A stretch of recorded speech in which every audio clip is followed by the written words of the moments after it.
mehr in Bildern vorzutragen. Und Sie entschuldigen auch meine Aufregung. So, das Sasaki, das Sprachgebiet, ist im Osten Anatoliens oder ja, zwischen Ostanatolien und Nordmesopotamien beheimatet. Seit wann das so ist, ist ja auch eine Frage. Die eine Theorie geht davon aus, dass ab dem 10. Jahrhundert die Sasas aus dem Norden Irans eingewandert sind, aber laut unser Professor Herr Gippert, wie er es auch heute zu Wort brachte, in einem Symposium, dass ab dem 1. bis 3. Jahrhundert nach Christus, das heißt vor 1700, 1800 Jahren schon da die Sasas angesiedelt sein können. Im Osten sehen Sie das Hauptsiedlungsgebiet der Sasas und wir haben auch in Kayseri haben wir 2 Dörfer und dann auch in Zentralanatolien in Aksaray und natürlich auch in den Türkei-Metropolen in den letzten 40 bis 50 Jahren. Und wir hier als Migranten oder Kinder der Migrantenfamilien haben hier auch mittlerweile in Europa eine Sasa-Bevölkerung, denn wir sind ja auch mittlerweile Deutsche oder jeweils nach dem europäischen Land deutsche Staatsbürger oder französische und so weiter. Das Sasaki ist verwandt mit anderen Sprachen, die wir als iranische Sprachen benennen.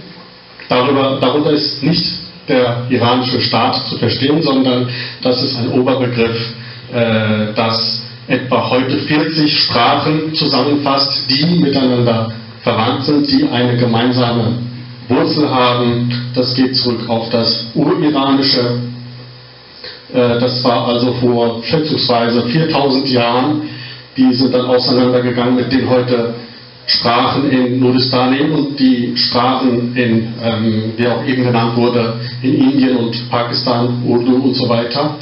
Und das geht noch weiter zurück auf das Indogermanische, denn viele Sasa-Sprecher wissen ja auch, dass es Sasaki nicht nur jetzt in den ganz nah mit dem persischen, kurdischen, die wir kennen, kurdisch als Nachbarsprache verwandt ist, sondern ganz weit verwandt auch mit dem Deutschen, wenn man auch die Zahlen vergleicht und Verwandtschaftsbegriffe. Und das kommt auch von der indogermanischen Sprachfamilie. Das Sasaki als ein in sich geschlossenes Gebiet hat Dialekte auch. Es besteht aus dem Norddialekt, das von alevitischen Sasa gesprochen wird.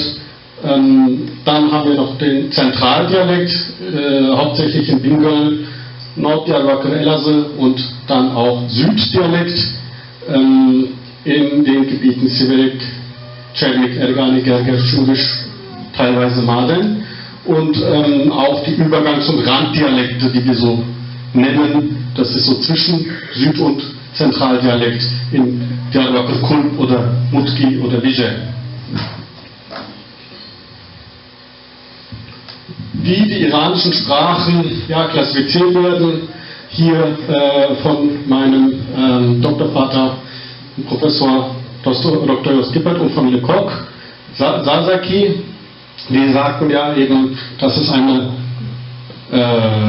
iranische Sprache ist. Innerhalb der iranischen Sprachen ist es eine westiranische Sprache. Also wir haben da hier etwa 40 iranische Sprachen heute, die gesprochen werden.